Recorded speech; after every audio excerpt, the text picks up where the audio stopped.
Kehilangan wallet, kunci rumah, terperangkap di luar rumah, terjatuh apabila berjalan, makan tumpah ke baju. Itu adalah perkara-perkara yang sentiasa berlaku dalam kehidupan seharian saya sepanjang hayat. Namun itu bukanlah sebab utama mengapa saya cuba mencari jawapan kepada apa sebenarnya yang berlaku kepada diri saya ini sehinggalah ke hari ini.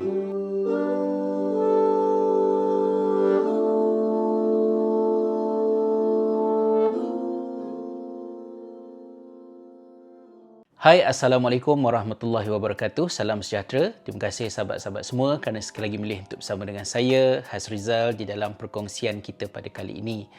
Hari ini adalah merupakan hari yang sangat penting dan bersejarah untuk diri saya kerana saya secara klinikal dan rasminya telah didiagnos oleh konsultan psikiatris yang saya rujuk sebagai pengidap ADHD.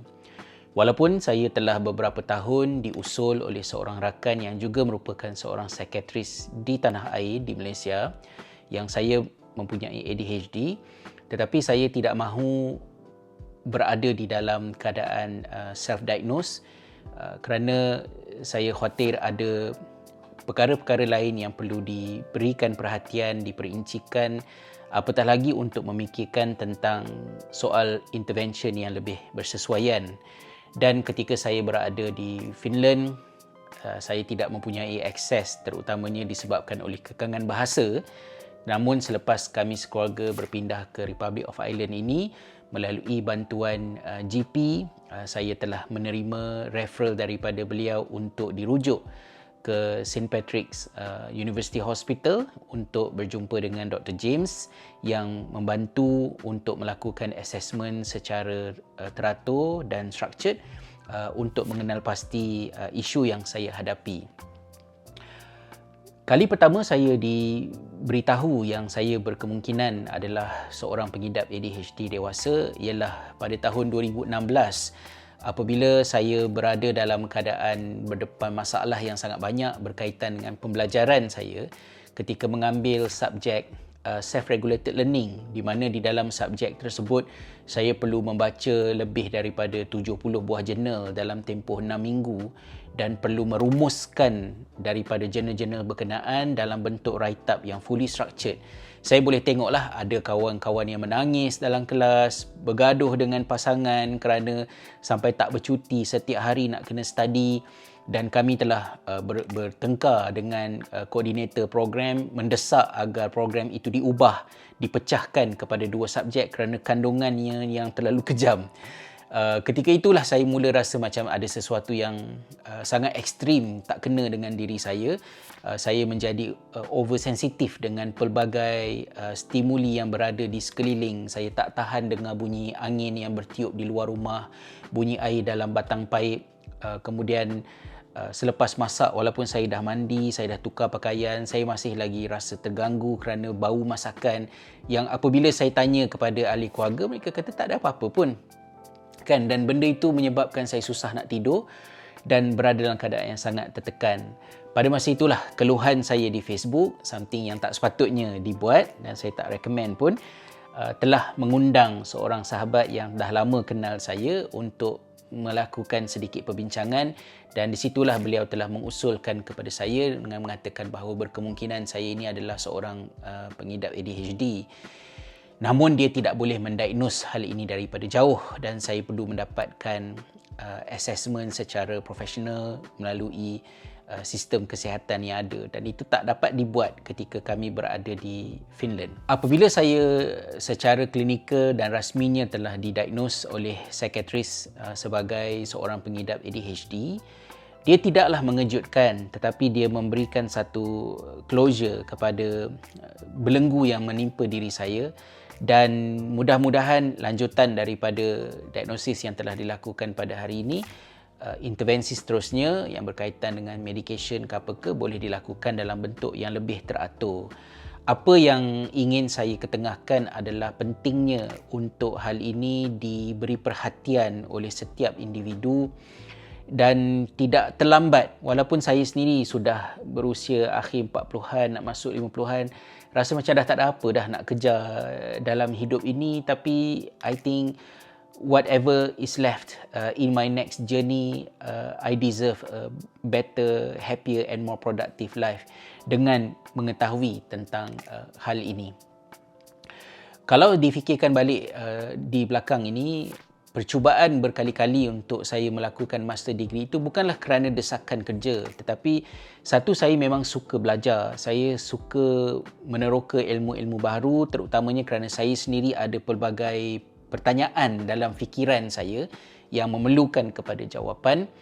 Tetapi bila dia sampai kepada peringkat untuk menulis tesis, penulisan yang sangat berstruktur, panjang, membosankan, itu amat mencabar.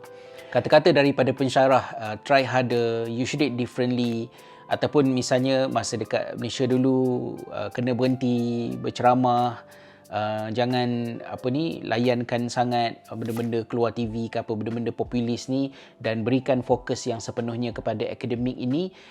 Saya terima dan saya ambil, tetapi saya tidak dapat menceritakan keadaan sebenar yang berlaku di dalam diri, mengapa saya berdepan dengan masalah. Malah ada juga kata-kata yang sangat merosakkan self-efficacy saya sebagai seorang pelajar. Misalnya masa belajar dekat Jordan dulu, saya berbincang dengan pensyarah berkenaan dengan hafazan Al-Quran, iaitu sesuatu yang juga saya bincang dengan Dr. James tadi, berkaitan dengan fokus, bagaimana nak maintain fokus dalam kerja yang mungkin membosankan ini tadi.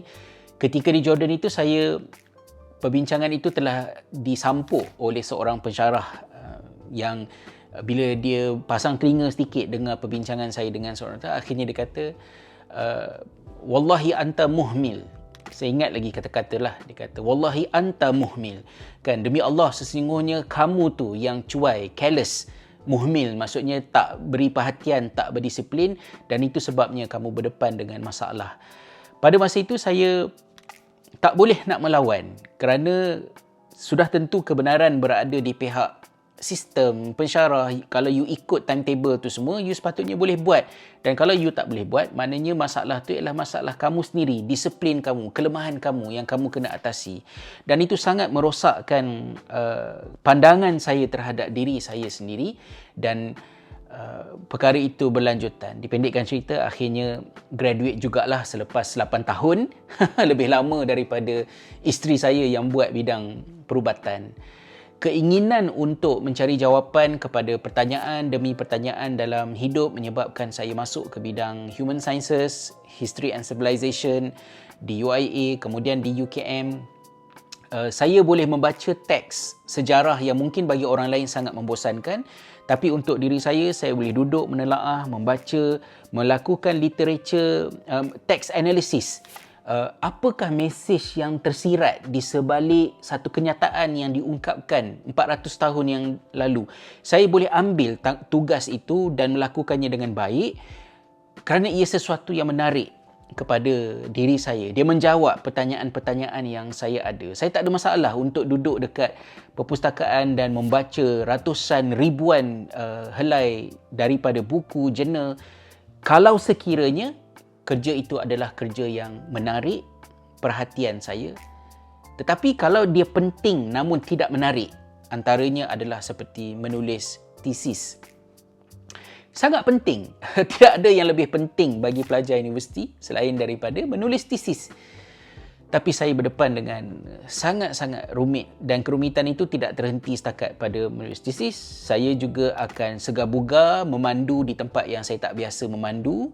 Melihat kiri kanan, saya tidak berasa penat. Tapi kalau lalu di lebuh raya yang sama, jalan yang sama setiap hari, saya akan berasa sangat mengantuk. Di island ini pun, bila balik daripada Dublin ke Nice, saya kadang-kadang akan cari jalan kalau ada masa untuk saya ikut jalan belakang melalui Blessington Road, kerana saya tidak mahu mengantuk. Saya nak tengok kiri kanan. Masa belajar di sekolah, semua cikgu kenal. Azrizal adalah seorang kaki tidur dalam kelas. Saya telah dibaling dengan kapur. Dan macam-macam lagi lah. Subjek yang saya tak pernah tidur ialah matematik. Kerana subjek matematik itu sangat menarik bagi saya, dan sudah tentulah cikgu lain akan boleh berkecil hati kalau saya katakan subjek lain macam tak menarik pula sehingga saya tidur. Saya tidak pernah berniat dengan sengaja untuk tidur, kerana saya sangat menghormati guru-guru dan tidak akan melakukan perkara yang biadab ke, yang melukakan hati. Tapi saya pun tak tahu kenapa. Mungkin sebab setiap kali peperiksaan saya dapat markah yang cemerlang, sehingga cikgu berkata, lantaklah biar je lah dia tidur kan. tak gerak saya. Bangun-bangun dah tak ada orang dalam kelas. Sebab semua orang pergi rehat. Dah berapa kelas dah saya tertidur, tak ada cikgu gerak. It happened. Dan semasa sekolah juga saya rasa saya tak ada ramai kawan. Sekarang ni bila kawan-kawan sama sekolah, berkomunikasi, berinteraksi, saya sangat gembira melihat mereka, tapi jauh dalam hati saya rasa macam, kenapa saya rasa macam saya hidup dalam satu dunia lain semasa kami sama-sama bersekolah. Dan bila ada 2-3 perkara berlaku yang saya tulis, saya dapat feedback daripada kawan-kawan, kata mereka tak pernah dengar pun, mereka tak pernah tahu pun tentang benda ni, dan itu menyebabkan saya lebih rasa awkward, isolate, dan there's something wrong about myself. Jadi semua itu telah dibentangkan bersama dengan Dr. James hari ini dalam tempoh masa yang sangat panjang, dan beliau memberikan comfort kepada saya bahawa hal-hal tersebut terjadi ada kaitannya dengan bagaimanakah saya ini secara hardwired dia berbeza di dalam diri, dan dia mengundang kepada perkara-perkara ini berlaku.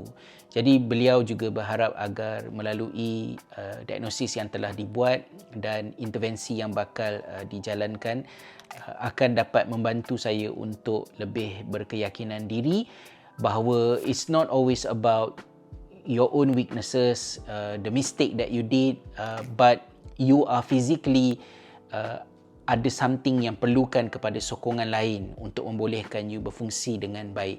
Memanglah kadang-kadang saya terfikir juga macam, kalaulah saya tahu saya ADHD daripada awal lagi, adakah isteri saya masih nak menerima saya sebagai suaminya? Adakah saya akan membentuk keluarga seperti keluarga yang ada pada hari ini?